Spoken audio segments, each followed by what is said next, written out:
سرحد کے اس طرف تو کوئی ایسا نہیں ہے جس کے لیے یہ درس کھولا جاتا. یہ صرف ان لوگوں کی وجہ سے کھولا. پہلے بھی 2 سال پہلے بھی جب میں بند کر رہا تھا اس کو، اس ٹائم بھی یہ جو عامر چشتی صاحب ہیں، اگر میں نام بول نہیں رہا ہوں تو یہ ان صاحب کی وجہ سے کھولا گیا تھا. اینی وے چلو، سوالات تو آتے رہتے ہیں، لیکن جس سوال کا جواب دینا بنتا تھا وہ اس کا پہلے جواب دے دیتے ہیں. سوال یہ تھا کہ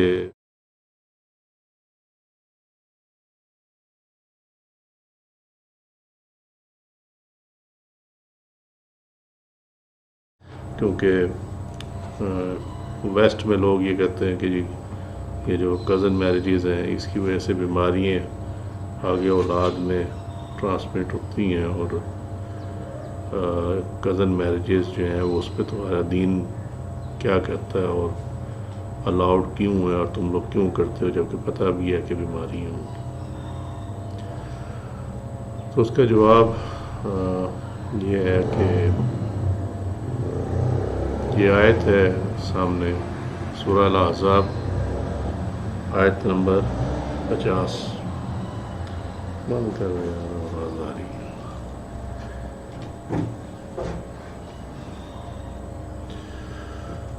اے نبی، ہم نے تمہارے لیے حلال فرمائی تمہاری وہ بیویاں جن کو تم مہر دو، اور تمہارے ہاتھ کا مال کنیزیں جو اللہ نے تمہیں غنیمت میں دیں، تمہارے چچا کی بیٹیاں، پھوپھیوں کی بیٹیاں، ماموں کی بیٹیاں، خالوں کی بیٹیاں جنہوں نے تمہارے ساتھ ہجرت کی.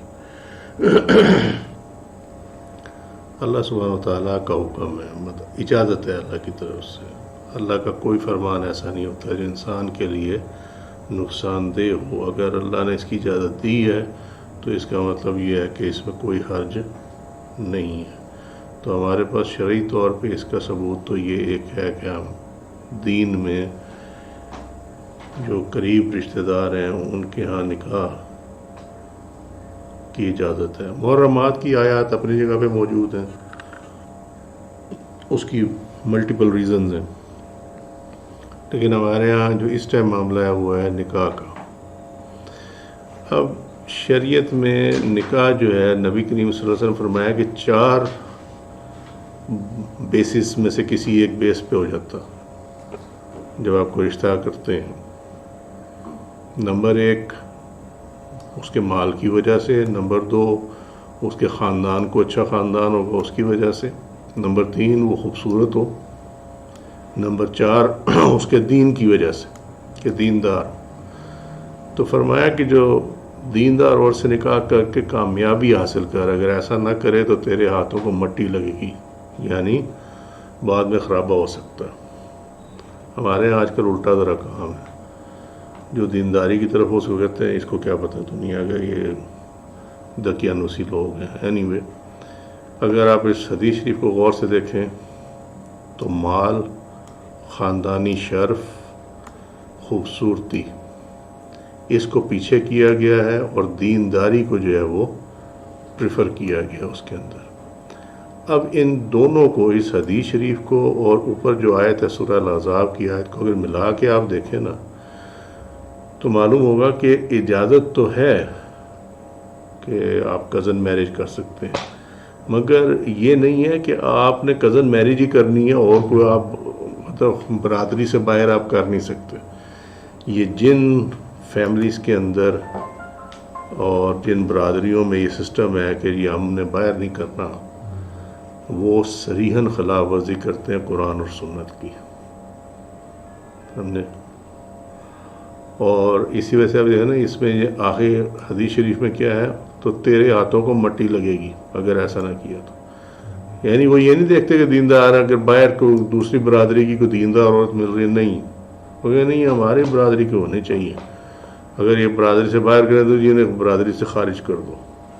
تو یہ ہمارے ہاں جو سسٹم ہے وہ قرآن اور حدیث یعنی سنت سے یہ آگے نکل گئے، اور اس سے آگے نکلنا جو ہے وہ قوی قسم کے گناہوں میں ہے اور ایمان کے نقص میں ہے، اسی لیے فسادات بھی دیکھ لو کتنے پڑے ہوتے ہیں۔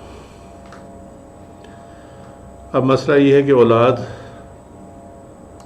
کا جینڈر کیا ہوگا، مذکر ہوگی کہ مؤنث ہوگی، یعنی بیٹا ہوگا یا بیٹی ہوگی۔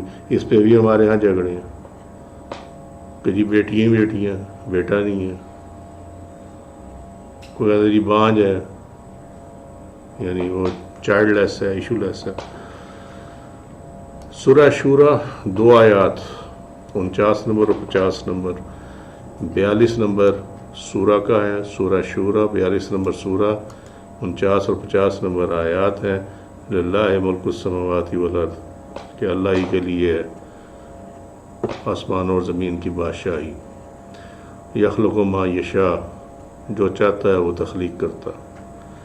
یہب لمن یشاء اناثا و یہب لمن یشاء الذکور، جس کو چاہتا ہے مؤنث یعنی بیٹی عطا کرتا ہے، اور جس کو چاہتا ہے الذکور بیٹا عطا کرتا ہے۔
منشا کہ کس کو وہ کیا عطا کرے، لیکن اس کو فردر ایکسپلین کیا نبی کریم صلی اللہ علیہ وسلم نے اس حدیث شریف میں کہ جب مرد کا نطفہ عورت کے نطفے پر غلبہ کر جاتا ہے تو بچہ باپ کی شکل پر ہوتا ہے، اور جب عورت کا نطفہ مرد کے نطفے پر غلبہ کر جاتا ہے تو بچہ ماں کی شکل پر ہوتا ہے۔ بخاری کتاب التفسیر چیپٹر 6 حدیث کا نمبر 4480۔ اب یہاں یہ دونوں آپ اوپر اس کی سورہ شورا کی آیات کو دیکھ لیں، اور نیچے اس کی ایکسپلینیشن آ گئی اس حدیث شریف میں کہ اس میں پھر ہوتا یہ ہے کہ بچہ جو ہے وہ ڈومیننٹ کس کا جینیٹک مٹیریل ہوگا، اس کے مطابق آگے جو بھی پروسیسنگ ہوگی وہ ہوگی۔ اب سوال یہ ہے کہ ہمارے پاس دو اب چیزیں بڑی کلیئر ہوں گی۔ ایک سائڈ پہ ہماری شریعت ہے، اور شریعت میں ہمارے ہاں یہ ہے کہ ہم اجازت ہے کزن میریجز کی، نمبر 2 لیکن وہ انکمبنٹ نہیں ہے، کہ یہ نہیں ہے کہ آپ نے کرنی کزن میریج ہے۔ بتا دیا گیا کہ دین داری جو ہے وہ ایسی چیز ہے کہ جس کو پریفر کرنا چاہیے۔ اس کے بعد ہم نے دیکھا کہ بیٹے ہونا یا بیٹیاں ہونا، اولاد ہونا جو ہے وہ بھی اللہ کی رضا پہ ہے، نمبر 1۔ نمبر 2 بات یہ ہے کہ اگر اولاد ہو تو پھر اس میں حدیث شریف سے میں یہ پتہ چلا کہ now it comes to genetic material, یہ جو نطفہ ہے کہ جس کا جینیٹک مٹیریل جو ہے وہ پریویل کرے گا، اس کے مطابق ہی آگے اولاد جو ہے وہ ہوگی۔ اب یہاں تک یہ چیز کلیئر ہو گئی، ٹھیک ہے۔ اب جب یہ جینیٹک مٹیریل ملتا ہے تو بچے کی جو ہے وہ پیدائش کا عمل شروع ہو جاتا۔ اب آج ہم آتے ہیں سائنس کی طرف۔ سائنس کیا کہہ رہی ہے؟ یہ جینیٹکس اینڈ IVF انسٹیٹیوٹ ہے امریکہ میں، اس کی ویب سائٹ سے میں نے لیا ہے، اس کی ویب سائٹ کا یہ نیچے ایڈریس بھی دیا ہوا ہے، یہ سارا GIVF جینیٹک سروسز اور یہ سارا کچھ۔ وہ یہ لکھتے ہیں کہ Dominant genetic disease یہ کہ genetic traits can be passed through a families in several distinct patterns. The most common patterns are the following. یعنی جو نسل در نسل جو والدین سے اولاد کو جو آگے ٹرانسمٹ ہوتی ہیں بیماری ہیں اس کا پیٹرن جو ہے وہ مختلف ہو سکتا. کٹنگ دا لانگ شارٹ وہ کہتے ہیں کہ یہ اب یہ دیکھو یہ سائنس ہے. ہم نے پہلے حدیث شریف اللہ کے حکم سے بیان کی کہ نبی کریم صلی اللہ علیہ وسلم نے فرمایا کہ اگر مرد کا نطفہ ڈومینیٹ کر جائے تو بچہ باپ کی شکل پہ ہوگا, اور اگر ماں کا نطفہ ڈومینیٹ کر جائے تو بچہ جو ہے وہ ماں کی شکل پہ ہوگا. اب یہ وہاں پہ شکل بیان کر دی گئی ہے, تو شکل سے مراد چہرہ بھی ہو سکتا ہے, شکل سے مراد ہیئت بھی ہو سکتی ہے. ٹھیک ہے, وہ کیا لکھتے ہیں, کہتے ہیں کہ dominant genetic diseases are caused by a mutation in one copy of a gene. If a parent has a dominant genetic disease, then each of these person's children has a 50% chance of inheriting the disease. Dominant diseases can also occur spontaneously. This happens when a random mutation in one gene occurs at conception. بات وہی ہے کہ جس کا اس کا مختصر یہ ہے, بجائے اس کے کہ میں تمہیں یہ پورا سناؤں, اس کا مختصر یہ ہے کہ اگر جینز ڈومیننٹ, اور وہ جینز ہوتی کہاں ہیں, وہ اس نطفے میں ہی ہوتی ہیں. ٹھیک ہے, جنہوں نے جینیٹکس پڑھی ہوئی ہے, بایولوجی پڑھی ہے, ان کو وہ پہچان. آج کل سارے ایک چیز جانتے ہیں, ڈی این اے ٹیسٹ. ٹھیک ہے, وہ جو ڈی این اے ٹیسٹ کیوں کرایا جاتا ہے, اس سے پتہ چلتا ہے کہ کس کی اولاد ہے. ٹھیک ہوگی بات. تو یہ جو جینز ہے نا, یہ دراصل اس ڈی این اے کے اندر ہی ہوتے. ڈی این اے جو ہے اس طرح کا سٹرکچر ہوتا ہے, ایسے جس طرح خاتون کی وہ چٹیاں بنی ہوتی ہیں نا, اس طرح ہیلکس سٹرکچر ہوتا ہے. وہ سٹرکچر جس سے بنا ہوتا ہے نا, وہ کروموزومز اور کروموزومز جو ہیں وہ اس میں جینز ہوتی ہیں. اس کے اندر یہ ڈیسائیڈ ہوتا ہے کہ بالوں کا رنگ کیا ہوگا, آنکھوں کا رنگ کیا ہوگا, چہرے کا رنگ کیا ہوگا, اسکن کلر کیا ہوگا. یہ تمام چیزیں جو ہیں یہ دراصل حصہ ہوتی ہیں کروموزومز کا, جینز اینڈ کروموزومز کا. سو وہ یہ کہتے ہیں کہ اگر پیرنٹس میں سے جس کی جینز جو ہیں وہ ڈومیننٹ ہوں گی, وہی بات آ گئی, جس کا نطفہ جو ہے وہ ڈومیننٹ ہوگا. اب وہ فرمایا انہوں نے 14,500 سال پہلے, یہ سائنسی تحقیق اب آئی ہے. تو کہتے ہیں کہ یہ ہو تو پھر 50% چانس ہوتا کہ بیماری جو ہے وہ ٹرانسمٹ ہوگی. اب اگر اس میں ہوتا کیا ہے, وہ کہتے ہیں اگر اس میں ہوتا یہ ہے کہ اگر باپ کی جینز جو ہے وہ ڈومیننٹ ہو جائیں گی تو پھر جو باپ کو بیماری ہے نا وہ آگے اولاد میں ٹرانسمٹ ہوگی. ٹھیک ہے, اس کا 50% چانس ہوتا. اگر ماں کی سائڈ سے جینز ڈومیننٹ ہو جائیں گی, وہی حدیث شریف والی بات, تو پھر جو ماں کی سائڈ پہ بیماری ہے نا وہ آگے ٹرانسمٹ ہو جائیں گی. اب اس میں رشتہ داری کہیں نہیں ہے. ٹھیک ہے, اگر آپ اس کو یہ لے لیں کہ جی کزن وہ نہیں بھی ہیں تو پیرنٹس تو ہے نا. ٹھیک ہے, تو یہاں سائنس بھی یہی بات کہہ رہی ہے کہ جو جینز جن کی ڈومیننٹ ہوں گی وہ ہوگی. اب دوسری بات آ جاتی ہے ریسیسو جینیٹک ڈیزیز, نیچے جو ہے یہ وہ ڈیزیز ہوتی ہے جو نسل در نسل آ رہی ہیں. ٹھیک ہے, اس کے بارے میں وہ کیا کہتے ہیں, وہ کہتے ہیں کہ اگر دونوں پیرنٹس میں سیم ریسیسو ڈیزیز ہو, یہاں آپ آ جائیں, تو یہاں اس کی ایک ریزن ہو سکتی ہے کہ وہ ریسیسو ڈیزیز جو ہے وہ ہو سکتا ہے وہ کزن ہو, ایک ہی فیملی ہو. تو اس میں کہتے ہیں کہ 25% چانسز ہیں کہ pregnancy will inherit the trait from both parents. ٹھیک ہے, اب یہ بوتھ ویز ہے کہ اگر وہ کزنز نہیں بھی ہیں اور باپ کی فیملی میں ایک چلی آ رہی ہے بیماری, اور وہ ماں اس کی جو ہے وہ کسی اور خاندان سے ہے اور اس کے خاندان میں چلی آ رہی ہے. فار ایگزامپل کہ اگر باپ کی سائڈ تو اس میں ڈائبٹیز چلی آ رہی ہے. ٹھیک ہے, اور ماں کی سائڈ سے نا اس میں ہارٹ ڈیزیز چلی آ رہی ہے. یہ دونوں مختلف فیملیز سے ہیں. ٹھیک ہے, تو وہ پھر کہتے ہیں کہ 25% چانس ہے کہ بچے میں ہارٹ ڈیزیز بھی ہو اور ڈائبٹیز بھی ہو. ٹھیک ہے, 50% چانس یہ ہے کہ ان دونوں میں سے کسی ایک سائڈ پہ جائے گا معاملہ. ٹھیک ہے, اور 25% چانس یہ ہے کہ نہ اس کو ڈائبٹیز ہوگی اور نہ اس کو ہارٹ پرابلم ہوگی. یہ میں نہیں کہہ رہا, یہ ان کے جینیٹک ڈیزیز انسٹیٹیوٹ جو ہے وہ یہ کہہ رہا. اٹس ناٹ مائی سینگ.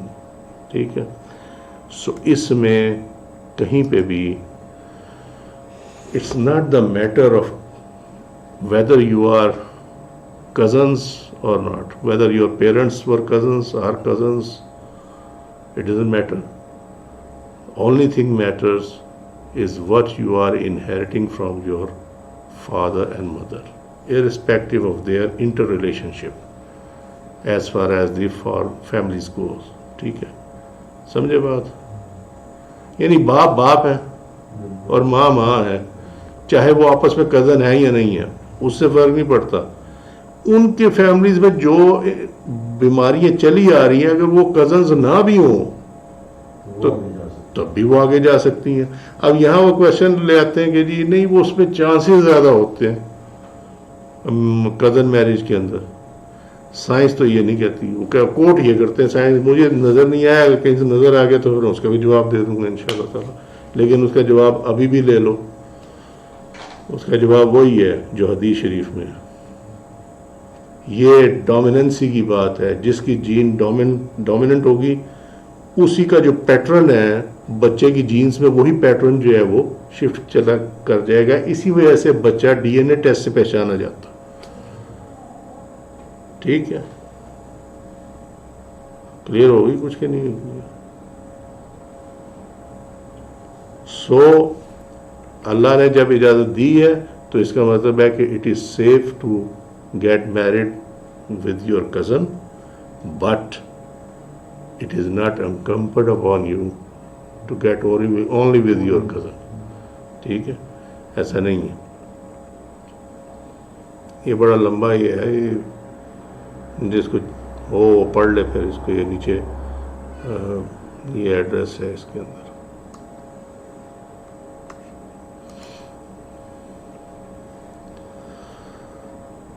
اچھا جی, ایک کیا دے سکتے ہیں مجھے, اسی وجہ سے تب چڑھتی ہیں چیزوں. یہ وہ چیزیں جو میں بارہا کرا چکا ہوں. اینی وے, زکوٰۃ جو ہے وہ ماں باپ کو اور وہ لوگ جو آپ پہ فائنینشلی ڈپینڈنٹ ہیں ان کو نہیں دی جا سکتی. ٹھیک ہے, ادر دین دیٹ اگر کوئی کسی کا سگا بھائی بھی مشکل میں ہے تو وہ اس کو خاموشی سے دے سکتا ہے زکوٰۃ, اس کو نہ کہے کہ یہ زکوٰۃ ہے, اگر وہ فائنینشلی ڈپینڈنٹ نہیں ہے اس کے اوپر. سو ماں باپ کو جو آپ پہ ڈپینڈنٹ ہے فائنینشلی, اور سید کو, ٹھیک ہے, جو اپنے آپ کو کہیں جی ہم سید ہیں, ان کو زکوٰۃ نہیں دی جا سکتی. جہاں تک ہے صدقے کا تعلق, صدقے کی میں نے پہلے بھی بتایا تھا کہ ہمارے یہاں سوسائٹی میں صدقے کی مسکنسیپشن ہے. صدقہ ہر وہ چیز ہے جو اللہ کی رضا کے لیے کیا جائے. ہمارے ہاں جان کا صدقہ جو ہے نا, اس کو صدقہ گنا جاتا. خیرات کو ہم برا سمجھتے ہیں, حالانکہ خیرات خیر سے ہے, خیر کا کام بھلائی کا کام. ٹھیک ہے, سو صدقہ اگر آپ یہ سوچ کے دیں کہ اللہ کی راہ میں دینا, اللہ کی رضا کے لیے دینا, تو پھر اس پہ تو احادیث وہ موجود ہے, پیچھے پوسٹ بھی کی تھی چراغ چشت پہ. ٹھیک ہے, کہ وہ صدقہ جو ہے وہ جو آپ کے سب سے قریب ہیں ان کا پہلے بنتا. ٹھیک ہے, لیکن اگر آپ صدقہ اس کا دوسرے ٹرم میں نکالیں کہ وہ بلاؤں اور یہ وہ فلانا ڈمکانا, یہ وہ ساری جو ہم یہاں پہ لیتے ہیں, تو وہ بہتر ہے کہ اپنے قریب کے لوگوں کو نہ دیں. ٹھیک ہے. بٹ ہیونگ سیڈ دیٹ، آپ اگر قریب کے لوگوں کو بھی دیتے ہیں اللہ کی رضا کے لیے تو تب بھی احادیث کے مطابق صدقہ جو ہے بیماریوں کو اور بلاؤں کو جو ہے وہ ٹالتا ہے، مشکلات کو ٹالتا ہے. ٹھیک ہے. تیسرا ایک سوال تھا وہ زکوٰۃ. زکوٰۃ جو ہے وہ کہ جی جو چیز استعمال میں ہے بھائی، جو چیز استعمال میں اس میں زکوٰۃ نہیں ہوتی، یہ پہلے بھی بتا چکا ہوں. ٹھیک ہے. اگر سارا سال آپ صاحب نصاب رہتے ہیں اور جب آپ زکوٰۃ نکالنے لگے، یعنی ایک سال میں فرض کریں آپ نے پیچھے جنوری میں فرض کریں کہ زکوٰۃ دی تھی اور اس ٹائم آپ صاحب نصاب تھے، اب شرط ایک سال کی آ گئی تو 31 دسمبر تک آپ دیکھیں اپنے معاملات کو. اگر 31 دسمبر کو آپ صاحب نصاب ہیں تو پھر زکوٰۃ لاگو ہے. ٹھیک ہے. سال میں چاہے اوپر نیچے ہوتا رہا، اس سے کوئی فرق نہیں پڑتا. ٹھیک ہو گئی بات. تیسری بات یہ ہے کہ جو کرائے کی انکم ہے تو وہ کرائے کی انکم اگر اس کو ملا کر آپ کا جو جب ایک سال مکمل ہو رہا ہے، اگر وہ کرائے کی انکم ملا کر آپ صاحب نصاب ہوتے ہیں تو پھر کرائے کی انکم پہ بھی وہ زکوٰۃ لگ جائے گی. دوسرا سوال یہ کہ کیا وہ جو خرچ ہو گیا اس کو بھی اکاؤنٹ فار کیا جائے گا؟ نہیں، اس کو اکاؤنٹ فار نہیں کیا جائے گا، اس لیے کہ وہ خرچ ہو گیا، وہ آپ کی ضرورت میں آ گیا. زکوٰۃ اس پہ ہے جو آپ کے پاس موجود ہے، جو آپ خرچ کر بیٹھے ہیں اس پہ زکوٰۃ نہیں ہوتی. چوتھی بات یہ ہے کہ جی پلاٹس، جو پلاٹ آپ کی اپنی ضرورت کا ہے، حق تو یہ ہے کہ جب آپ نے خریدا ہو تو آپ نے ایسے پیسے سے خریدا ہو جس کی زکوٰۃ نکلی ہوئی ہو. حق تو یہ ہے اس کا. ٹھیک ہے.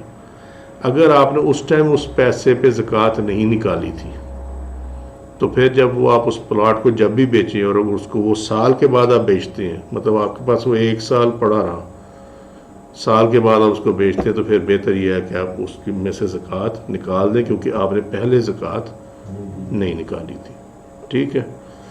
اچھا، دوسری بات یہ ہے کہ اگر پہلے زکوٰۃ نکالی ہو اور پھر وہ پلاٹ جو ہے وہ آپ نے سیل کیا تو وہ آپ کے پاس ایک سال رہا. ٹھیک ہے. اگر تو آپ نے اس پہ مکان بنانا ہے، ٹھیک ہے، اس میں آپشن علیحدہ ہے. اگر آپ نے پھر اس کو بیچ کر نیا پلاٹ لینا ہے تو پھر آپ اس پہ زکوٰۃ دیں گے. ٹھیک ہوگی بات.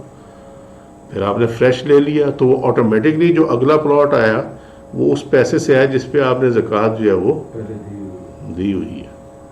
ٹھیک ہے. اب وہ اگر آپ نے پلاٹ پھر 2 سال کے بعد بیچا تو کیا جی 2 سال کی زکوٰۃ لگے گی؟ نہیں، ونس.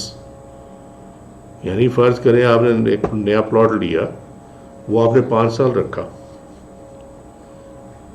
تو کیا 5 سال کی زکوٰۃ لگے گی؟ نہیں، 1 ہی سال کی زکوٰۃ لگے گی، کیونکہ وہ آپ کا اپنا استعمال کا تھا.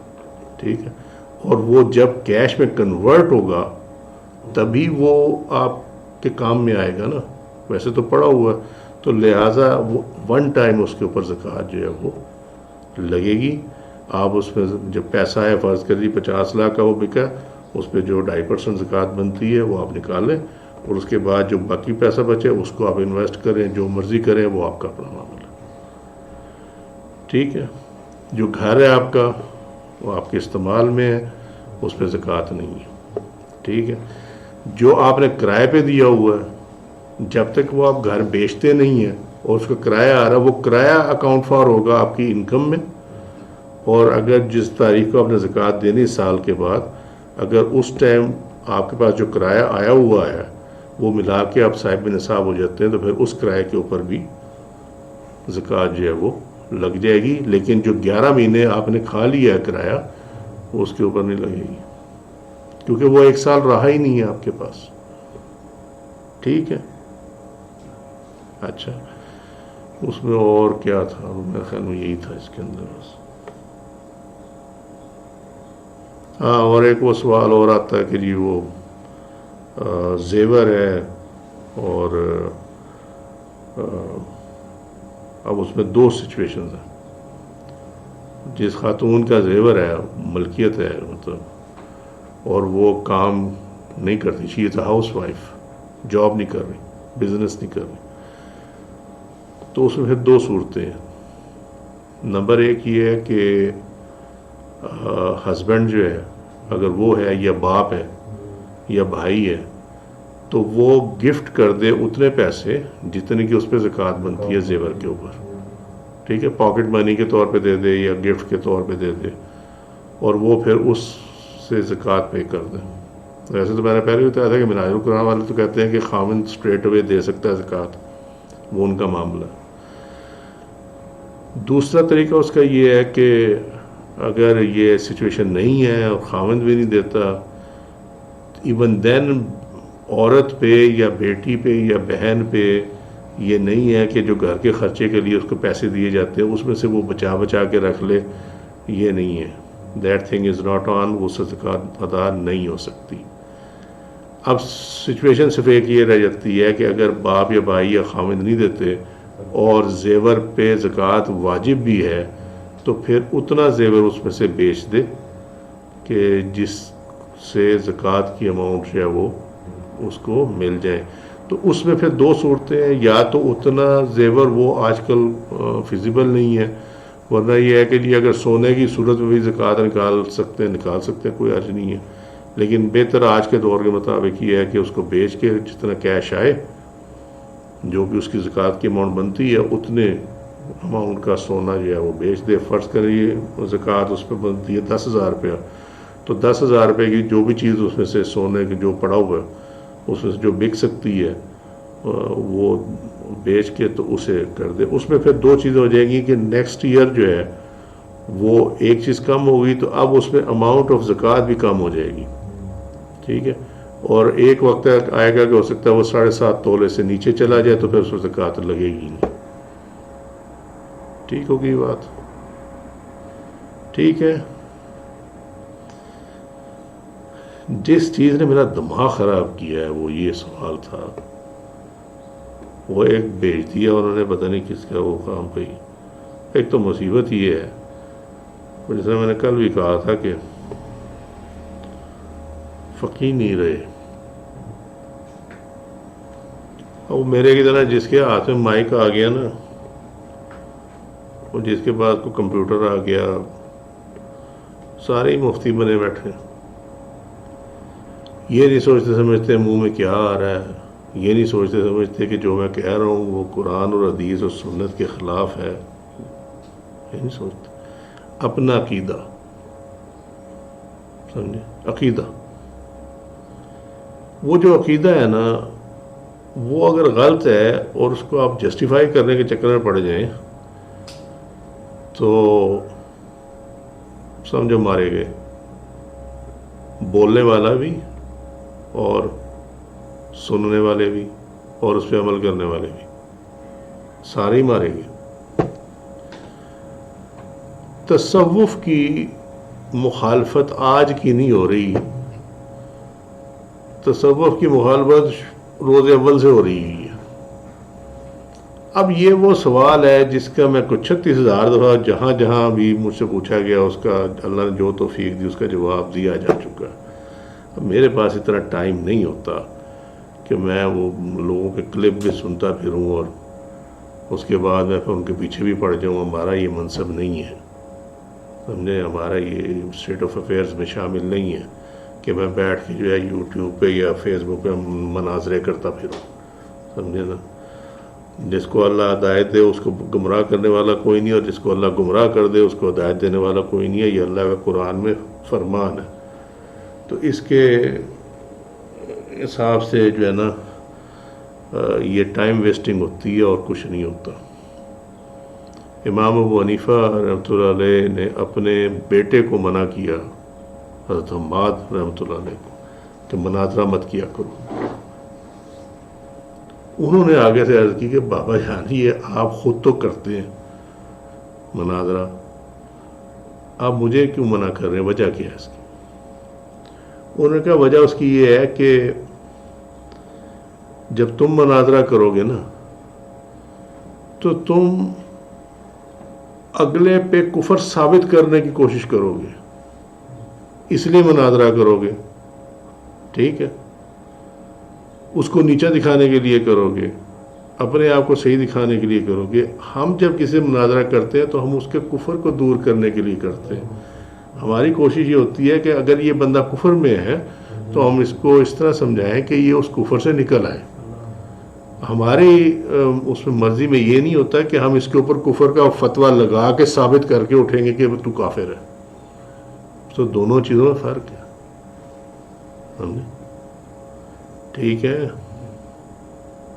ہمارے یہاں کیا ہوتا ہے، مناظرے ہوتے اس لیے ہیں کہ ہم یہ ثابت کر کے اٹھیں کہ تو غلط ہے اور ہم صحیح ہیں، ہم نے تو میرے پاس اتنا ٹائم نہیں ہوتا ہے۔ لیکن اب سوال آیا ہے، اس میں دو حصے ہیں اس کے، ایک تصوف کا ہے اور ایک میرا حل مزارات کا ہے، ٹھیک تھا اس کے اندر اس کا تھا دوسرا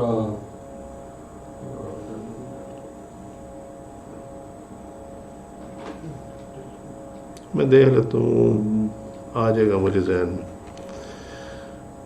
تصوف سے شروع کر لیتے ہیں۔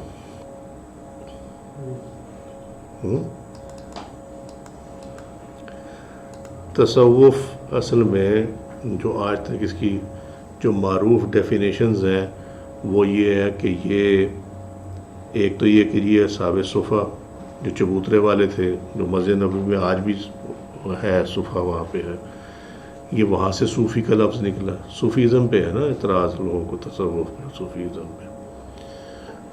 دوسری اس کی تعریف یہ کی جاتی ہے کہ یہ صوف سے نکلا ہے، اون کا لباس، یہ حضرت موسیٰ علیہ السلام پہنا کرتے تھے اور یہ تمام انبیاء نے پہنا۔ اس کی ایک ڈیفینیشن یہ بھی کی جاتی ہے۔ اور ایک اور اس کی ڈیفینیشن ہے، وہ بھی ہم دیکھتے ہیں، ٹھیک ہے۔ اب کہتے یہ ہے کہ جی ذرا قرآن سے ثابت کریں صوفیزم، تو پہلے تو صوفیزم، پہلے تو صوفی کو سمجھو نا، پھر قرآن سے سمجھیں گے، ٹھیک ہے، ٹھیک ہے، نہیں ٹھیک ہے، اچھا۔ یہ ابھی ریسنٹلی ڈاکٹر طارق قادری صاحب نے بھی ایک اس پہ وہ دیا ہے لیکچر کہیں انڈیا میں، اور اس میں انہوں نے اس کی ایک ڈیفینیشن اس طرح بھی لی ہے کہ لغت میں صفا کا معنی ہے فتح کی صورت میں ملنے والا وہ مال غنیمت جو بادشاہ تقسیم سے پہلے اپنے لیے چن لیتا ہے، اس کو الصفی کہتے ہیں، ٹھیک ہے۔ تو جس کو چن لیا جائے اس کو الصفی کہا جاتا ہے، اور صوفی وہ لوگ ہیں جن کو چنا جاتا ہے، ٹھیک ہے، یعنی چنا ہوا جو چوزن ون ہے اس کو کہتے ہیں صوفی، ٹھیک ہوگی بات۔ یہ ڈیفینیشن جو ہے یہ بڑی پرٹیننٹ ہے، لیکن جو پہلی دو ڈیفینیشن ہے صوف والی اور صحاب صفا والی، وہ ایکچولی اسی میں ہی فال کرتی ہیں، کیونکہ جو چنے گئے وہی چبوترے میں بیٹھے۔ اب ہمارے ہیں جب آپ صحیح بخاری، مسلم یا حدیث کی کتابیں دیکھو تو وہاں پہ ملے گا کہ جی وہ صفا میں جتنا بڑے غریب لوگ تھے، محتاج تھے، ان کے پاس تو کپڑے بھی نہیں تھے، ٹھیک ہے، اور وہ وہاں پہ ہوتے تھے اور وہ سارا ان کے لیے جو ہے صدقہ اور خیرات جو ہے وہ ان کو دی جاتی تھی اور یہ سارا کچھ ہوتا تھا۔ جب لوگ یہ پڑھتے ہیں نا وہ کہتے ہیں یار اس میں کہاں سے آ گیا صوفیزم، ٹھیک ہے۔ تو ابھی اللہ کے حکم سے سمجھا دیتا ہوں، جو اللہ نے توفیق دی ہے اس کے مطابق سمجھا دیتا ہوں کہ صوفیزم شروع کہاں سے ہوتا، ٹھیک ہے۔ صوفیزم تمہارا سورہ الفاتحہ سے شروع ہوتا، ٹھیک ہے۔ اہدنا الصراط المستقیم، ہم نے صراط مستقیم مانگا، ٹھیک ہے، تو اصولاً یہاں پہ ختم ہو جانی چاہیے تھی بات، ٹھیک ہے، ختم ہو جائے، یہ دینا صراط مستقیم، ہمیں صراط مستقیم دے دے، بات ختم ہو گئی. ٹھیک ہے، مگر بات یہاں ختم نہیں ہوئی. اس کو فردر ڈیفائن کیا گیا، فردر صراط الذین انعمت علیہم، کہ ان کا والا راستہ ہے کہ جن پہ تم نے انعام و اکرام کیا. ٹھیک ہے، یہاں سے یہ پتہ چلتا ہے. اچھا پھر آگے غیر المغضوب علیہم، ان کے والا نہیں کہ جن پہ تو غضبناک ہوا. ٹھیک ہے، یہاں سے پتہ چل گیا کہ صراط مستقیم جو ہے اس پہ دو طرح کے ڈیول کیریج ہے. کہلاتی تو وہ صراط مستقیم ہی ہے، لیکن بعض لوگ اپنے آپ کو صراط مستقیم پہ سمجھتے ہیں لیکن وہ ہوتے نہیں ہیں. ٹھیک ہے، سمجھتے ہیں لیکن ہوتے نہیں ہیں. اور ایک صراط مستقیم وہ ہے کہ جس پہ چلنے والے ڈیفینیٹلی صراط مستقیم پہ ہوتے ہیں. ٹھیک ہے، وہ بھی تو جینیٹکس بیان کی وہ ریسیسو ٹھیک تھی.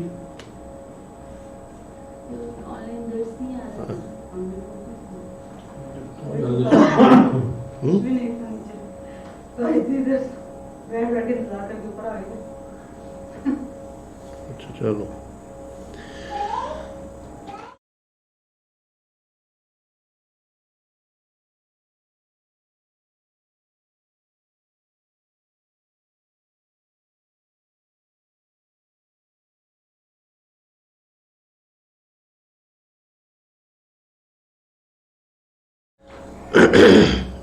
جو انمتا والا کیریج ہے اس کا صراط مستقیم کا جو ڈائریکشن ہے وہ ڈائریکشن ہے جس میں چنے ہوئے لوگ ہوتے ہیں. سمجھے؟ The chosen ones are there. اور جو دوسرا کیریج ہے اس پہ لوگ جیسا خود ہی وہ نہیں ہوتے، خود وہ یہ ہم بڑے نیک ہیں، ہم سیدھے چل رہے ہیں، ان کو نہیں پتا ہوتا چل رہے ہیں کہ نہیں چل رہے. دیکھنے میں تو کرسچنز اور جو جیوز ہیں وہ بھی اہل کتاب ہیں، اللہ کو ماننے والے ہیں، اور وہ بھی کہتے ہیں ہم ٹھیک چل رہے ہیں. ایسے ہی ہے نا، ان کو آپ پوچھے جا کے وہ کہیں گے ہم ٹھیک چل رہے ہیں. کیوں؟ وہ اس لیے کہ ان کے لحاظ سے وہ ٹھیک چل رہے ہیں، مگر ایکچولی اللہ ان پہ غضبناک ہے، اور وہ دنیا میں اپنی کامیابیوں کو دیکھتے ہوئے یہ سمجھتے ہیں کہ اگر ہم غلط ہوتے تو ہمارے پاس یہ سب کچھ نہ ہوتا. ٹھیک ہے، یہی حال امت کے ان لوگوں کا ہے جس کے بارے میں وہ میں نے اس دن بھی آیت کوٹ کی تھی کہ اس کتاب کا امین اس امت کو بنا دیا گیا جس میں اپنے پہ ظلم کرنے والے بھی ہیں، درمیان میں رہنے والے بھی ہیں، اور نیکیوں میں سبقت لے جانے والے بھی ہیں. یہ پچھلے درس میں کی ہے کوٹ آیت مبارک کا. اب وہ بھی اپنے آپ کو صراط مستقیم پہ سمجھتے ہیں جو اپنے اس امت میں اپنے آپ پہ ظلم کرنے والے ہیں. ٹھیک ہے، اور ظلم کی ڈیفینیشن پہلے کی ہوئی ہے، تکبر، ہوس، حسد، جھوٹ، سمجھے، حرام، یہ تمام چیزیں جو ہیں یہ. اور جس نے تھوڑا سا علم حاصل کر لیا تو تکبر، شہرت کی تمنا، ٹھیک ہے، ہٹ درمی، یہ تمام چیزیں. اب وہ کیوں اپنے آپ کو سمجھتے ہیں کہ ہم صراط مستقیم پہ ہیں؟ ٹھیک ہے، اس کو بھی دیکھ لیتے ہیں. تو اس کی جو صراط الذین انعمت علیہم ہے یہ سورہ نساء میں کلیئر کر دی گئی. سورہ نساء آیت نمبر 69 میں وَمَن يُطِیعِ اللَّهَ وَرَسُولَهُ فَأُولَٰئِکَ مَعَ الَّذِینَ أَنْعَمَ اللَّهُ عَلَیْہِم مِّنَ النَّبِیِّینَ وَالصِّدِّیقِینَ وَالشُّہَدَاءِ وَالصَّالِحِینَ وَحَسُنَ أُولَٰئِکَ رَفِیقًا. اس آیت کو پڑھنے میں لوگ بڑی غلطی کرتے ہیں، اور وہ غلطی کیا ہے ابھی اللہ کے رسول سمجھا دیتا ہوں. ٹھیک ہے، جس نے اللہ کی اطاعت کی اور رسول کی، ٹھیک ہے، فَأُولَٰئِکَ مع الذین انعم اللہ علیہم، ماں کا لفظ ہے، جی ٹھیک ہے، ساتھ ساتھ ہوں گے. یہ نہیں بتایا گیا کہ وہ صدیق ہوگا، وہ شہید ہوگا، وہ صالح ہوگا. انبیاء تو خیر کیٹیگری علیحدہ ہی ہے نا، ٹھیک ہے. سنگت کا ذکر ہے، ان کے خود سے صالح اور صدیق ہونے کا ذکر نہیں ہے، ان کے ساتھ ہوں گے، ٹھیک ہے. تو اس کے ساتھ اگر سورہ طور کو ملا لیا جائے کہ ہم ان کی اولادوں کو آخرت میں ان کے ساتھ جگہ دیں گے، چاہے ان کی اولادوں کے اعمال ان کے والدین کے برابر نہیں ہوں گے، ٹھیک ہے. تو وہاں بھی ماں ہے، ٹھیک ہے. جب ماں آ جائے تو اس کا مطلب ہے کہ دیر آر ٹو اینٹیز، ایک اینٹی علیحدہ ہے اور دوسری اینٹی علیحدہ ہے. اگر آپ اللہ اور اس کے رسول کی اطاعت کرو گے تو اللہ اپنے فضل و کرم سے تمہیں نبیوں، صدیقوں کے، شہداء کے اور صالحین کے ساتھ تمہیں کمپنی دے دے گا، ٹھیک ہے. اور یہ آگے نیچے ذرا دیکھنا، وَحَسُنَ أُولَٰئِكَ رَفِيقًا، اور کیا ہی اچھے ساتھی ہیں یہ، ٹھیک ہے. یہاں پہ بھی نبیین، صدیقین، شہداء، صالحین علیحدہ کیٹیگری ہے، اور یہ وہی ریفر ہو رہی ہے صراط الذین انعمت علیہم کی طرف، ٹھیک ہے. اس میں کوئی نئی بات نہیں ہے، یہ پرانی بات ہے، تفاسیر میں یہ موجود ہے. لیکن جو سمجھنے والی بات یہ ہے کہ اگر آپ 5 نمازیں پڑھ لیں اور 2 حج کر لیں اور 4 عمرے کر لیں، کوئی 30 روزے رکھ لیں، زکوٰۃ وغیرہ دے دیں، تو اس کا مطلب یہ نہیں ہے کہ آپ کا شمار جو ہے وہ صدیقین میں اور شہداء میں اور صالحین میں ہو گیا. یہ اس ماں کا جو امپورٹنس ہے وہ یہ ہے،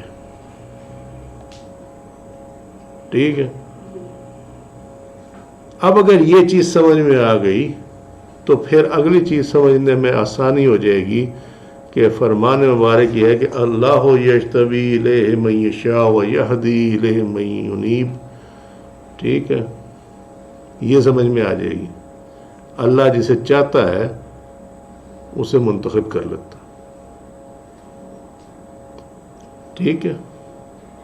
اللہ جسے چاہتا ہے اسے منتخب کر لیتا ہے، وَيَهْدِي، اور اس کو ہدایت دیتا ہے، رہنمائی فرماتا ہے، الیہ، ٹھیک ہے، من ینیب، جو صاف دل لے کر آتا. ٹھیک ہو گئی بات، ٹھیک ہے. اب ذرا اس کو اس کے ساتھ اٹیچ کرو نا تو پتہ چلے گا کہ اللہ یجتبی الیہ من یشاء، یہ دراصل النبیین والصدیقین والشہداء والصالحین، ٹھیک ہے. اور انہی کا راستہ آپ مانگتے ہیں اور انہی کے منکر ہو جاتے ہیں، سمجھے. ان کے جو کریکٹرسٹکس ہیں،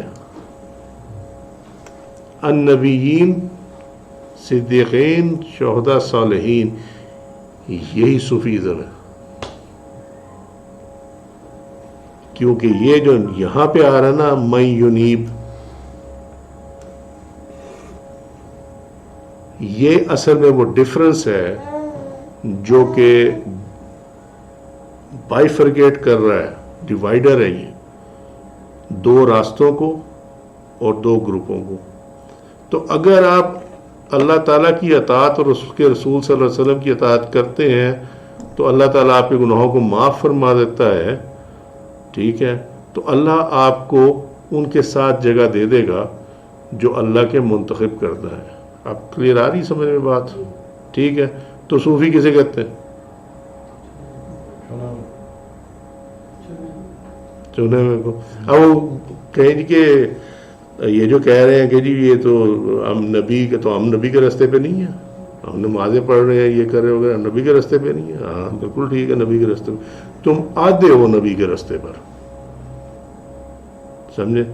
ذرا مجھے نبی کی، صدیق کی، صالح کی سنت میں کہیں تکبر بتا دو، کہیں ہوس بتا دو، کہیں جھوٹ بتا دو.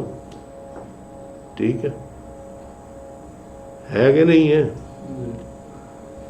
پھر مطلب یہ ہے کہ جب یہاں فرما دیا گیا ہے من یونیب، تو اس کا مطلب ہے کہ اس کا تعلق ہے صفائی قلب سے، اور جس کا قلب صاف ہو وہی صوفی ہوتا.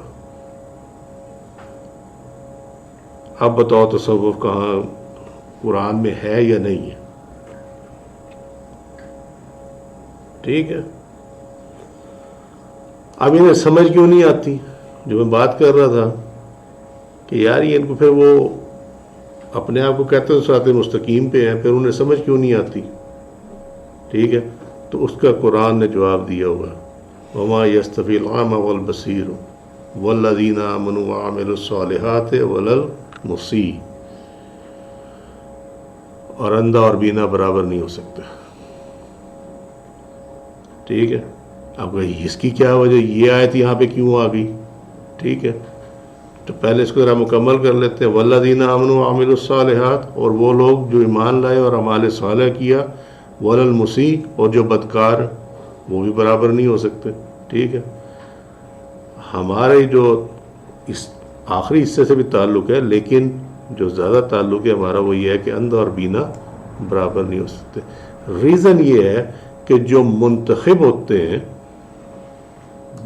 ٹھیک ہے، ان کو اللہ بصیرت عطا فرماتا ہے. انہیں پتہ ہوتا ہے کہ ہم صراط مستقیم پہ ہیں. ٹھیک ہے. انہیں یقین ہوتا ہے. کیوں ہوتا ہے یقین؟ بصیرت ہے. اور وہ بصیرت یہ وہ نہیں ہے جو رات کو جو ہے 1 بجے پروگرام لگا کرتا تھا پی ٹی وی پہ، بصیرت جب سارے سوئے ہوتے تھے. سمجھے؟ یہ وہ والا نہیں ہے کام. یہ اتنا سینسٹیو میٹر ہے کہ لوگ اتنے ہی اس سے بے خبر ہیں. سمجھے؟ فرمایا گیا وَاعْبُدْ رَبَّكَ حَتَّى يَأْتِيَكَ الْيَقِينُ. يَأْتِيَكَ الْيَقِينُ سورہ الحجر 15واں سورہ 99 نمبر آیت. اپنے رب کی عبادت کرتے رہیں یہاں تک کہ آپ کو مقامی یقین مل جائے. ٹھیک ہے. اب تفسیر میں وہ کرتے ہیں کہ جی وہ اس کا مطلب ہے لمحہ وصالہ، یعنی موت آ جائے اور یہ. ٹھیک ہے. مگر مقام یقین جو ہے وہ، اگر آپ قرآن کی دوسری آیات کو دیکھو تو مقام یقین کے لیے وصال حق ضرورت نہیں ہے، مطلب وہ موت کی ضرورت نہیں ہے، بلکہ یہ اس حیات میں بھی، ظاہری حیات میں بھی مل جاتا ہے. اور اس کی ریزن کیا ہے؟ مثال اس کی ہے سورہ البقرہ. یہ میرا خیال میں اس کی آیت کا نمبر جو ہے وہ غلط ہو گیا مجھ سے. یہ 260 ہے خیال میں، یہ آیت کا نمبر، اس کو ٹھیک کر لینا. ٹھیک ہے. یہ جو ہے نا، یہ 44 نہیں ہے، یہ 44 نمبر اس کا پیج ہے قرآن میں. 260 ہے خیال میں. ہاں 260 ہے یہ. وَإِذْ قَالَ إِبْرَاهِيمُ رَبِّ أَرِنِي كَيْفَ تُحْيِي الْمَوْتَى قَالَ أَوَلَمْ تُؤْمِنْ.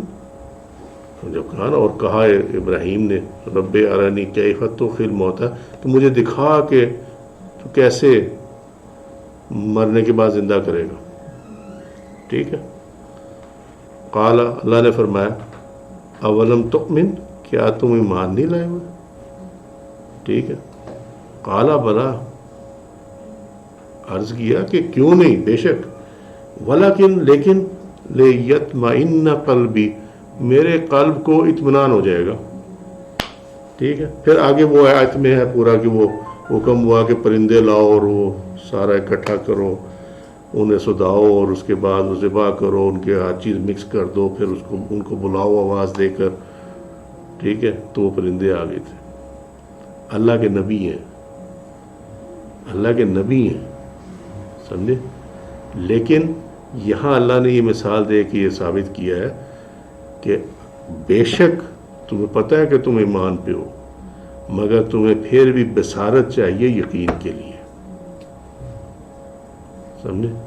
اور وہ بصارت جو ہے یہاں پہ بھی آخر میں ذرا آیت کا ذرا لفظ دیکھنا، لیطمئن قلبی، لیطمئن عینی نہیں کہا کہ میری آنکھوں کو اطمینان ہو جائے گا، ٹھیک ہے، میری آنکھ کو اطمینان، لیطمئن قلبی، میرے دل کو اطمینان ہو جائے گا، سمجھے؟ کچھ سمجھ میں آ رہی ہے بات؟ یہی ہے صوفیزم جس کا تعلق دل سے ہے۔ سو ایمان بھی لانا ہے، عبادت بھی کرنی ہے، اور وہ پیچھے یہ بتا دیا گیا وَاعْبُدْ رَبَّكَ حَتَّى يَأْتِيَكَ الْيَقِينُ، اپنے رب کی عبادت کرتے رہیں۔ اگر مجھ سے پوچھو نا تو میں اس کا ترجمہ کروں گا اپنے رب کی بندگی کرتے رہیں۔ یہ میرا ترجمہ نہیں ہے نا، یہ ڈاکٹر صاحب کا ترجمہ نیچے عرفان القرآن کا، وعبد، اور بندگی کرتے رہیں۔ بندگی میں عبادت بھی آ جاتی ہے، اور بندگی میں اطاعت بھی آ جاتی ہے، اور بندگی میں کیا آ جاتا ہے؟ صفائی قلب بھی آ جاتی ہے۔ بندگی قلب کی صفائی کے بغیر ہوتی نہیں ہے، سمجھے؟ سمجھ میں آ رہی ہے بات؟ اب یہاں ذرا اسے پیچھے جو ہے نا، یہ سورہ نساء کی آیت نمبر 69 پہ وَمَن يُطِیعِ اللَّهَ وَرَسُولَهُ، اطاعت جو ہے اس میں یہ ظاہری، اگر آپ نے ظاہری اطاعت کی، ٹھیک ہے، اور آپ کے ساتھ گناہ بھی ہے اور وہ سارا کچھ بھی ہے، تو اللہ تعالیٰ وہ معاف کر کے پھر آپ کو ان کے ساتھ لے جائے گا جنہوں نے ظاہراً اور باطناً جو ہے وہ اللہ کی اطاعت کی ہے، ٹھیک ہے، اور وہ ہیں صدیقین، شہداء اور صالحین۔ انبیاء آف کورس تو ہوتے ہی، وہ تو پیدائشی ہوتے، سمجھے؟ یہی ہے صوفیزم۔ انہوں نے وہ دیکھ لیے چولے پہنے ہوئے اور وہ سارا کچھ جو ہے وہ، ٹھیک ہے، وہ صحیح ہے نہیں صحیح ہے؟ اچھا آگے چلتے ہیں۔ حضرت مطرف بن عبداللہ بن شخیر رحمۃ اللہ فرماتے ہیں کہ جو شخص صفائی قلب میں لگ جاتا ہے اس کو صفائی مل جاتی ہے، اور جو شخص ملاوٹ اختیار کرتا ہے اس پر ملاوٹ ڈال دی جاتی ہے۔ یعنی جو اوپر سے کچھ ہو، اندر سے کچھ ہو، باہر سے کہ جی میں صوفی ہوں، ٹھیک ہے، باہر سے کہ جی میں عالم ہوں، بڑا اللہ سے ڈرنے والا، بڑا عبادت گزار ہوں، اندر سے دل جو ہے اس کا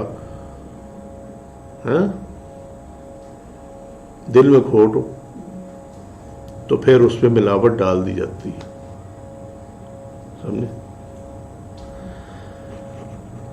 تو اس میں پھر کیا ہوتا ہے؟ اس کو اندھا پن نصیب ہوتا ہے، وہ بینا نہیں ہوتا، وہ نابینا ہوتا، ٹھیک ہے۔ پھر اللہ سبحانہ وتعالیٰ فرمایا اب یقین کی ضرورت کیوں ہے؟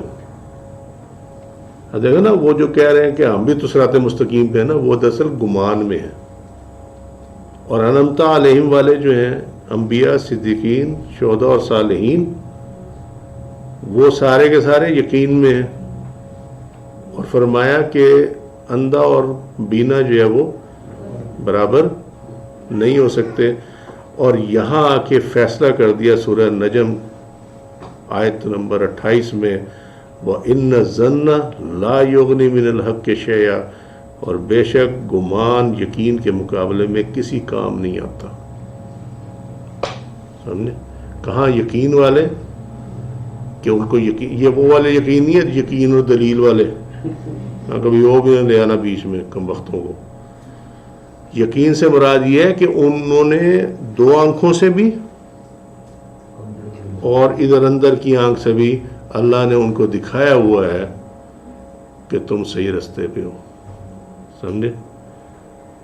اللہ ولی الذین آمنوا یخرجہم من الظلمات الی النور، ٹھیک ہے، اللہ جن کو، وہ ترجمہ تو کرتے ہیں نا مددگار، لیکن جب یہ کلاس آئے گی نا انبیاء، صدیقین، شہداء، صالحین، انبیاء کو آپ، کیونکہ وہ تو پہلے ہی پر نور ہوتے، صدیقین، شہداء اور صالحین، کہ جب اللہ ان کو دوست رکھتا ہے نا تو پھر ان کو اندھیرے میں سے نکال کر نور میں لے جاتی ہے. یعنی ان کے جو اندر ہے نا، اندر کی جو پرابلمز ہیں، حسد، جھوٹ، تکبر، یہ لالچ اور یہ ہٹ درمی، اکھڑ پن، خود پسندی، ٹھیک ہے، دنیا کی محبت، مال و اسباب کی محبت، شہرت کی تمنا، اس طرح کی جتنی چیزیں ہیں نا، اللہ تعالیٰ اس اندھیروں کو، یہ اندھیرا ہے ایکچولی، اس اندھیرے کو اللہ سبحانہ و تعالیٰ دور فرما دیتا، اور جب جو پیچھے رہ جاتا ہے وہ نور رہ جاتا. اور یہی صوفیزم ہے. صوفیزم ہے یہی ہے کہ آپ نے اس ظلمات سے نکلنا ہے. وہ کیسے نکلنا ہے؟ وہ یہ بھنگ پی کے نہیں نکلا جا سکتا، سمجھے؟ وہ ننگے بیٹھ کے نہیں نکلا جا سکتا اس میں سے، انٹرنس کہ آپ اللہ کی طرف سے واقعی مجذوب ہو. اس میں بھی اللہ کے بندے کی سطر نہیں اٹھتی، سمجھے؟ وہ ایک علیحدہ چیپٹر ہے. سو جن کو اللہ نے بصارت دی ہوئی ہے، وہ بصارت ملتی ہی تب ہے جب اندر کی صفائی ہو. اور اندر کی صفائی کہنے سے نہیں ہوتی ہے، نہیں جی ہمارا اندر بھی بڑا صاف ہے. تو اللہ سبحانہ تعالیٰ سے کچھ نہیں چھپا ہوا. آپ لاکھ زبان سے کہتے رہیں، اور اگر اندر گند ہو تو آپ کے لاکھ نہیں، آپ کو اگر 1,00,000 بندہ بھی کہہ دینا کہ جی یہ بندہ اندر اور باہر سے صاف ہے، اور اگر آپ صاف نہیں ہیں تو اللہ کے ہاں آپ صاف نہیں ہیں، چاہے 1,00,000 بندے کے نزدیک آپ صاف ہوتے پھر. ٹھیک ہے؟ تو نابینا اور بینا میں فرق جو ہے وہ منزل یقین کا ہے، جو مشاہدے کے بغیر حاصل نہیں ہو سکتی. اور یہ جو شب معراج ہے، سفر معراج ہے، یہ بھی دراصل مشاہدہ ہی ہے. لیکن اس مشاہدے میں اور اس مشاہدے میں ایک بہت بڑا فرق ہے کہ اذان ہو جائے میں سمجھاتا ہوں.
تو سکتی ہے.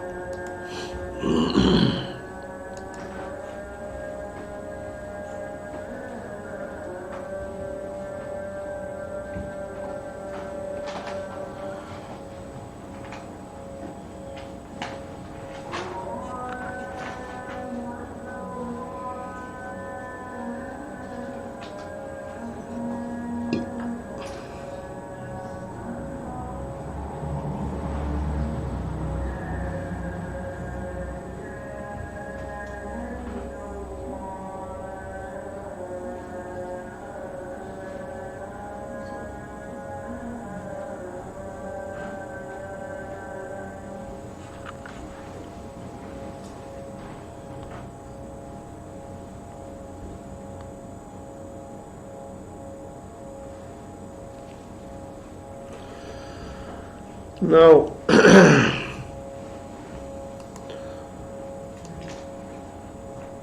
منزل یقین کا فرق، ورنہ دو آنکھوں سے تو سارے ہی دیکھتے ہیں نا، ٹھیک ہے. یہاں جو آیت کے اندر ہے نابینا اور بینا کا فرق جو ہے یہ منزل یقین کا فرق ہے، ٹھیک ہے.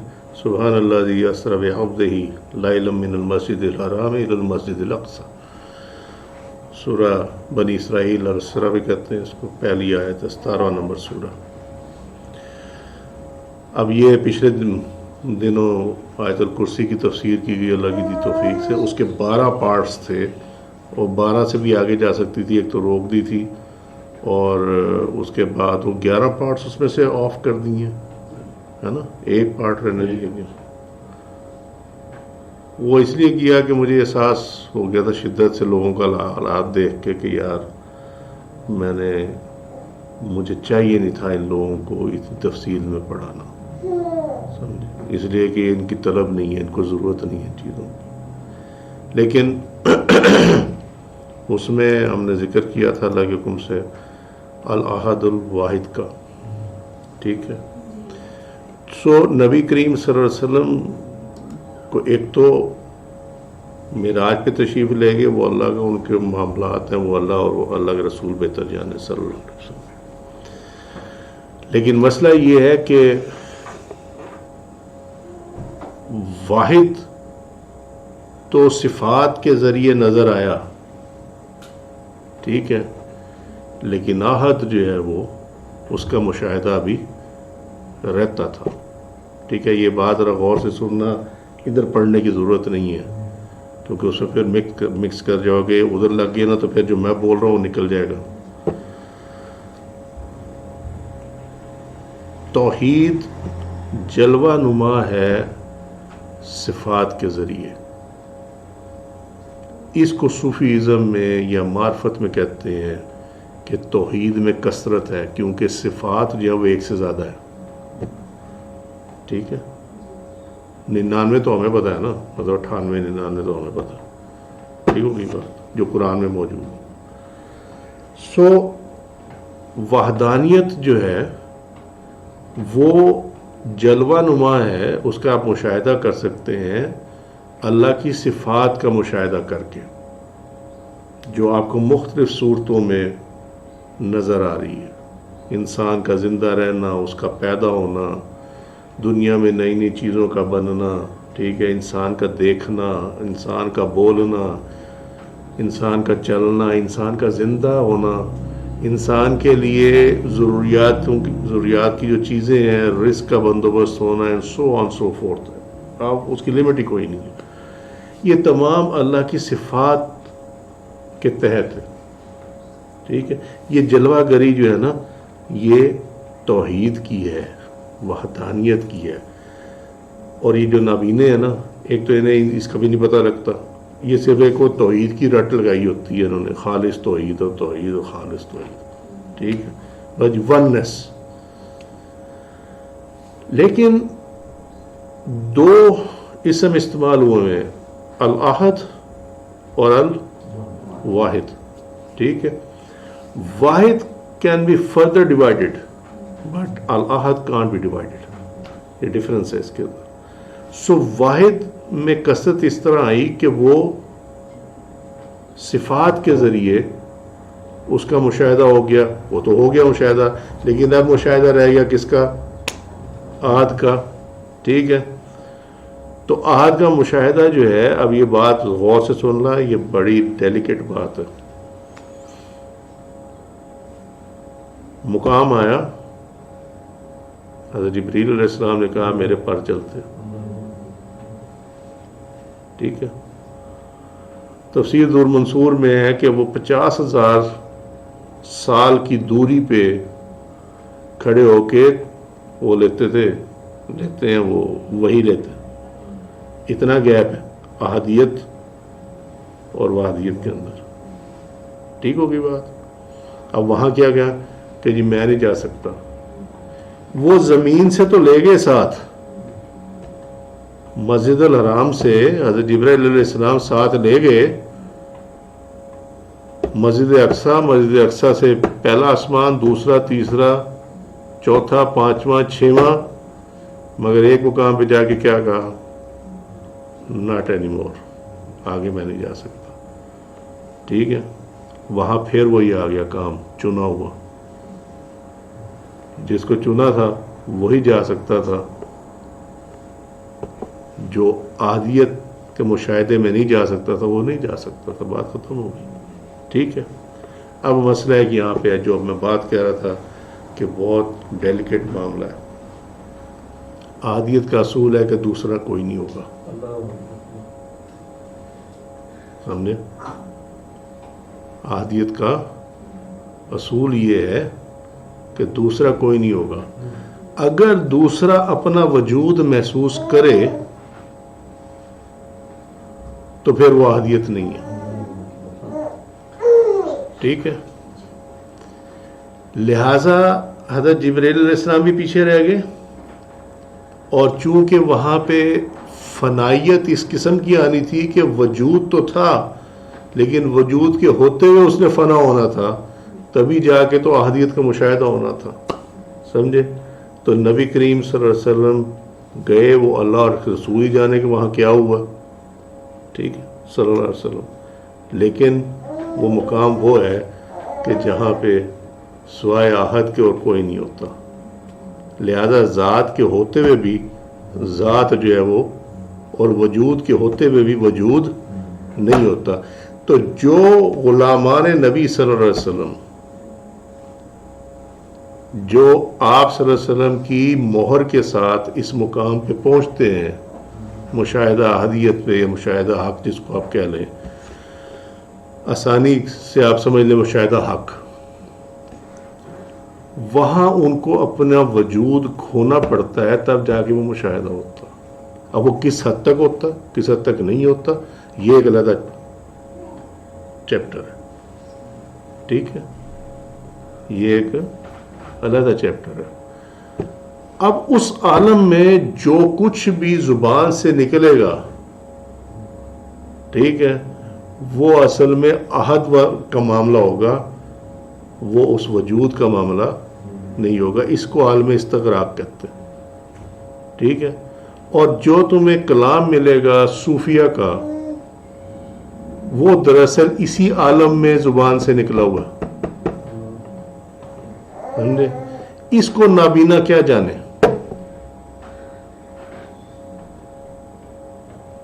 ٹھیک ہے،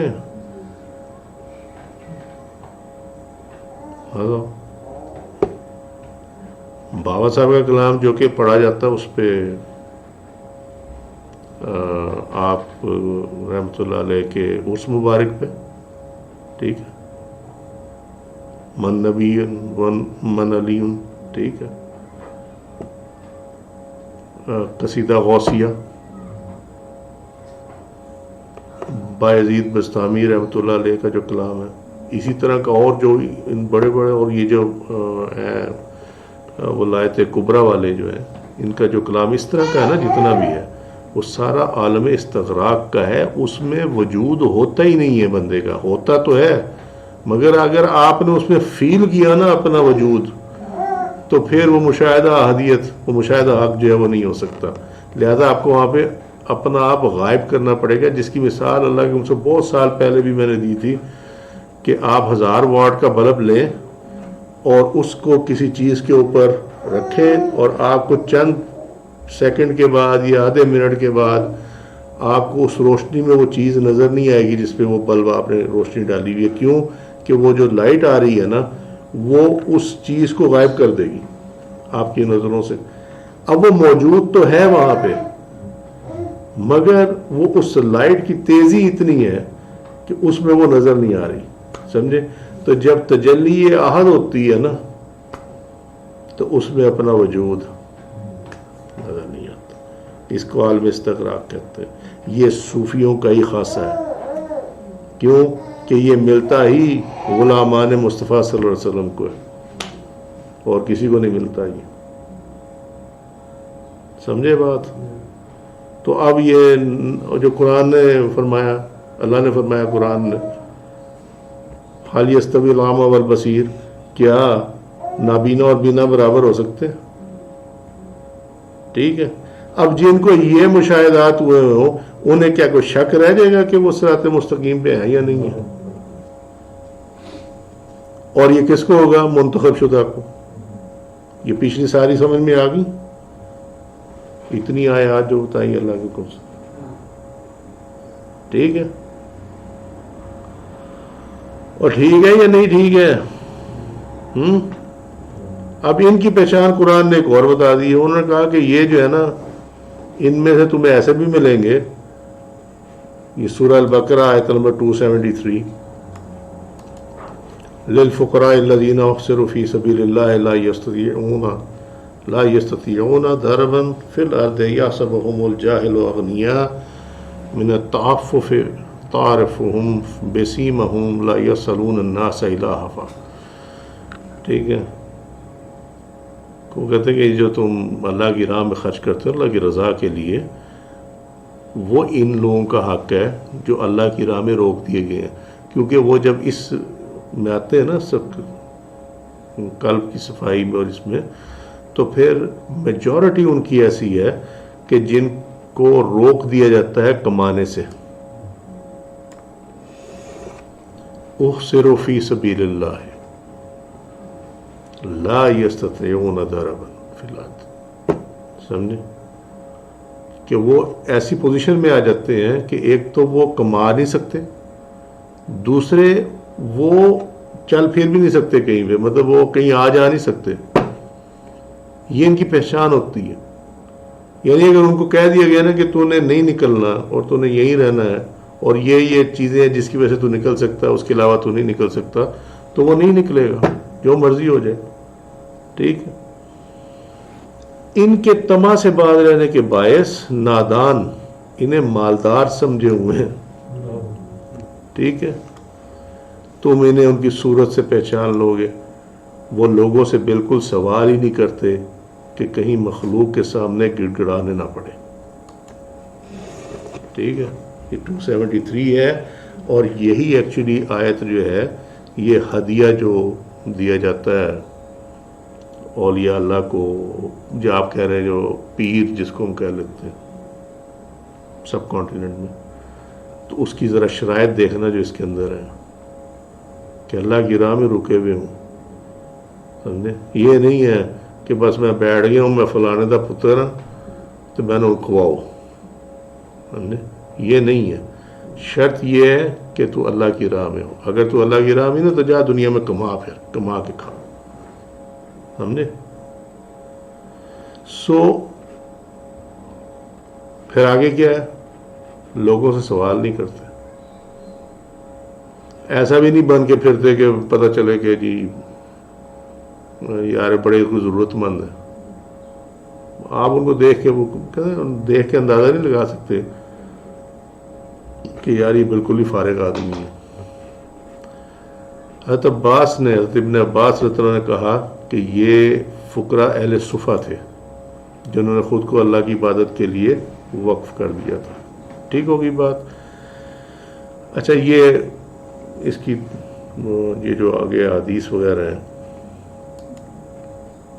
یہ کہتے ہیں نا جی یہ ربانیت نہیں تھی. صحیح بخاری کتاب الرقاق اور چیپٹر کا ٹائٹل دیکھنا، نبی کریم صلی اللہ علیہ وسلم اور آپ صلی اللہ علیہ وسلم کے صحابہ کے گزران کا بیان اور دنیا سے کنارہ کشی کا بیان.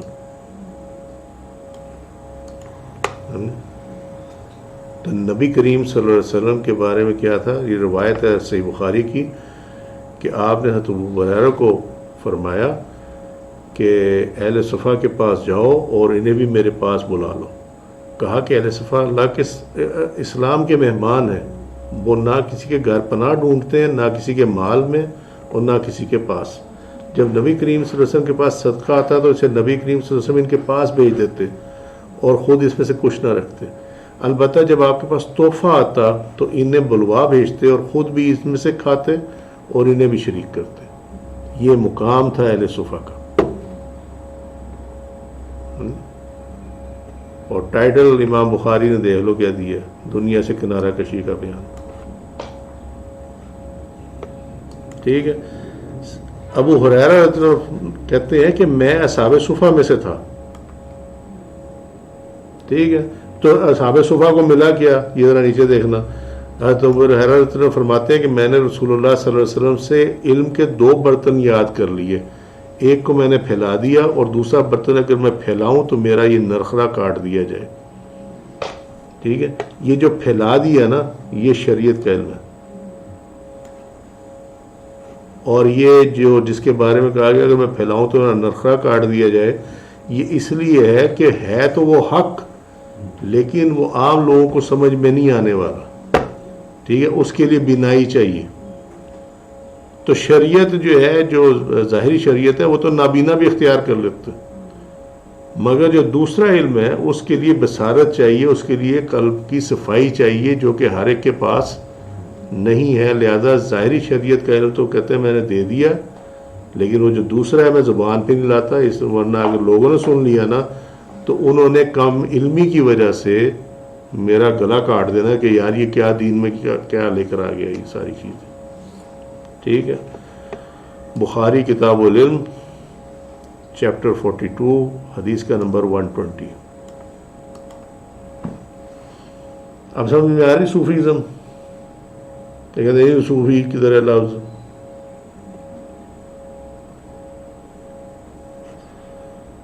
پھر حکم کیا ہوا, وَاصْبِرْ نَفْسَكَ مَعَ الَّذِينَ يَدْعُونَ رَبَّهُم بِالْغَدَاةِ وَالْعَشِيِّ يُرِيدُونَ وَجْهَهُ وَلَا تَعْدُ عَيْنَكَ عَنْهُمْ تُرِيدُ زِينَةَ الْحَيَاةِ الدُّنْيَا وَلَا تُطِعْ مَنْ أَغْفَلْنَا قَلْبَهُ عَنْ ذِكْرِنَا وَاتَّبَعَ هَوَاهُ وَكَانَ أَمْرُهُ فُرُطًا,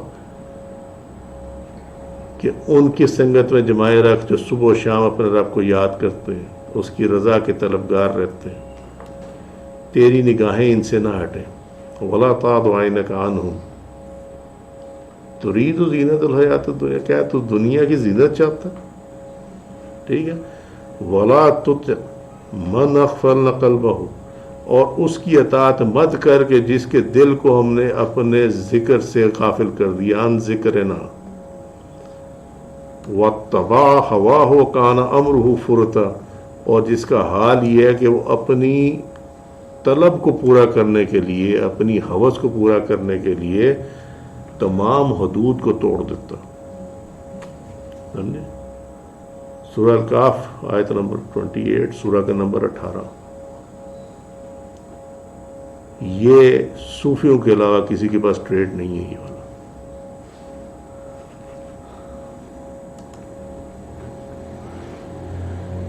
اب اس کی تفسیر میں آپ لے جائیں, کوئی کہتا ہے جی یہ کس کے لیے تھا, کوئی کہتا ہے کس کے لیے تھا. بات یہ ہے کہ اس میں جو خواص بیان ہوئے, جو صفات بیان ہوئی ہیں, اس کی بات کرو ہمارے ساتھ. یہ چیز آ ہی نہیں سکتی جب تک صفائی قلب نہ ہو.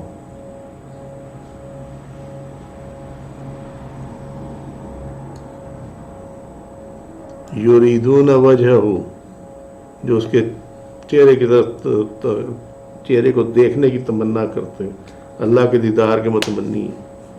سمجھے؟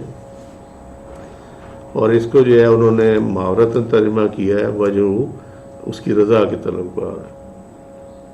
ٹھیک ہے, وجہ کیا ہوتی ہے؟ یہ کون لوگ ہیں؟ یہ لوگ ہیں جن کے بارے میں اللہ نے فرمایا یا ایتھا النفس المطمئنہ ارجعی الی ربک راضیۃ مرضیہ فادخلی فی عبادی وادخلی جنتی. سورہ الفجر 89 نمبر سورہ کا نمبر ہے, 27 سے لے کر 29 تک کی آیت, 27, 28, 29, 30 بلکہ.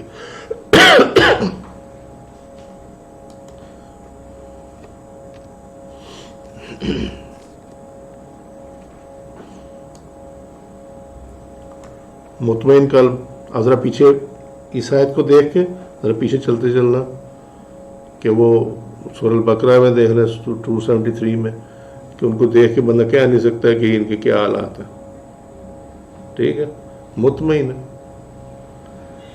اب جو ہے یعنی اب یہ کیا ہوا, یا ایھا النفس المطمئنہ, اے مطمئن نفس, اے مطمئن جان, ارجعی الی ربک راضیۃ مرضیہ, اپنے رب کی طرف اس طرح راضیۃ مرضیہ، ٹھیک ہے، تو اس سے راضی، وہ تجھ سے راضی۔ فادخلی فی عبادی، یہاں آیا اب یہ جو کرتے ہیں نا بندہ، وہ کہتے ہیں انسان، ہاں عبادی، تب جا کے بندگی مکمل ہوتی ہے، پھر میرے بندوں میں شامل ہو، وادخلی جنتی، پھر جنت میں داخل ہو جائے۔ یہاں جنت ان کے لیے کنفرم کر دی، مطمئن جان کے لیے، ٹھیک ہے۔ اس لیے کہا گیا کہ ان کے پاس بیٹھا کرو، اور جب یہ ان پہ سے نظر نہ ہٹایا کرو، جب مراد یہ کہ جب ان سے تعلق قائم ہو جائے تو پھر ان سے تعلق نہیں توڑنا، ٹھیک ہے۔ کیوں کہ جب تم نے یہ اطاعت کر لی تو پھر ہم تمہیں جو ہے ان کے ساتھ جگہ دے دیں گے، مع الذین انعم اللہ علیہم من النبیین والصدیقین والشہداء والصالحین۔ اب سمجھ میں آئی بات؟ ٹھیک ہے یا نہیں ٹھیک ہے؟ باقی جس طرح یہ دیکھو، یہ ابو نعیم نے حضرت حسن رضی اللہ عنہ سے روایت کیا کہ صفہ یعنی چبوترا غریب مسلمانوں کے لیے بنایا گیا تھا، تو مسلمان ان کی طرف اپنی طاقت کے مطابق صدقات بھیجتے۔ اب یہ صدقے وہ نہیں ہیں جان والے اور وہ والے، یہ وہ ہیں جو اللہ کی رضا کے لیے دیے جاتے ہیں۔ نبی کریم صلی اللہ علیہ وسلم جب ان کے پاس تشریف لاتے فرماتے السلام علیکم اے صفا والو، وہ لوگ کہتے وعلیکم السلام یا رسول اللہ۔ پھر آپ فرماتے تم لوگوں نے کس حال میں صبح کی؟ وہ عرض کرتے یا رسول اللہ خیر کے ساتھ صبح کی۔ پھر آپ فرماتے تم لوگ آج کے دن بہتر ہو یا اس دن صبح کو تمہارے پاس پیالہ ہوگا اور شام کو دوسرا پیالہ ہوگا، صبح کو تم ایک جوڑے میں ہوں گے اور شام کو دوسرے جوڑے میں ہوں گے، یعنی اب بہتر ہو یا اس دن بہتر ہوگے جس دن تمہارے پاس صبح کو کھانے پینے کے لیے بھی ہوگا اور شام کو بھی ہوگا، پہننے اوڑھنے کے لیے بھی ہوگا۔ تو اصحاب صفہ نے عرض کیا ہم اس دن بھی خیر میں ہوں گے، ہم کو اللہ تعالیٰ عطا فرمائیں گے اور ہم اس کا شکر ادا کریں گے۔ پھر رسول اللہ صلی اللہ علیہ وسلم فرمایا کہ آج کے دن تم خیر میں ہو، یعنی ہے تو تب بھی الحمدللہ، اور نہیں ہے تو تب بھی الحمدللہ۔ اللہ نے مجھے جتنے عالم ہیں یہ ان کی جیب میں روپیہ نہ ہوتا، ان کی طرح منہ دیکھنے والے ہوتے، ان کو پوچھنے والا کوئی نہ ہوتا، ان کے منہ دیکھنے والے ہوتے۔ سو صوفیزم جو ہے وہ یہ ہے چیز، تصوف اس کا نام ہے، اپنے اندر کی صفائی کا نام ہے، قلب کی صفائی کا نام ہے، ٹھیک ہے۔ وہ بھی مصنف ابن ابی شیبہ کی روایت ہے کہ نبی کریم صلی اللہ علیہ وسلم نے دو صحابی جو تھے ان کو ایک ہی قبر میں اکٹھا دفنانے کے لیے حکم فرمایا، اور فرمایا کہ یہ دنیا میں بھی اہل صفا میں سے تھے، اکٹھے تھے، یہ یہاں پہ بھی اکٹھے ہیں۔ اور معجم الصغیر کی روایت ہے، نبی کریم صلی اللہ علیہ وسلم کا فرمان مبارک ہے جو دنیا میں نیک تھا نا، وہ مرنے کے بعد بھی نیک ہے۔ سو آج کے لیے اتنا، باقی اللہ کے حکم سے نا کل تمہیں مزارات کی ذرا ایک نئی ڈائمنشن دکھائیں گے، اگر میرا دماغ خراب نہ ہوا تو سچی بات سمجھے۔ تو میں مجبور ہو گئے ہیں یہ بتانے پہ کہ یہ معاملہ ہے کہ، اور وہ اگر اللہ کو منظور ہوگا تو تبھی بتا سکوں گا، ورنہ نہیں بتا سکوں گا، ٹھیک ہے۔ وما علینا الا البلاغ واللہ ورسولہ اعلم بالصواب۔ سبحانک اللہم وبحمدک، اشہد ان لا الہ الا انت، استغفرک واتوب الیک۔ عملت سوءا وظلمت نفسی فاغفر لی فانہ لا یغفر الذنوب الا انت۔ سبحان ربک رب العزۃ عما یصفون وسلام علی المرسلین والحمد للہ رب العالمین۔ السلام علیکم ورحمۃ اللہ وبرکاتہ۔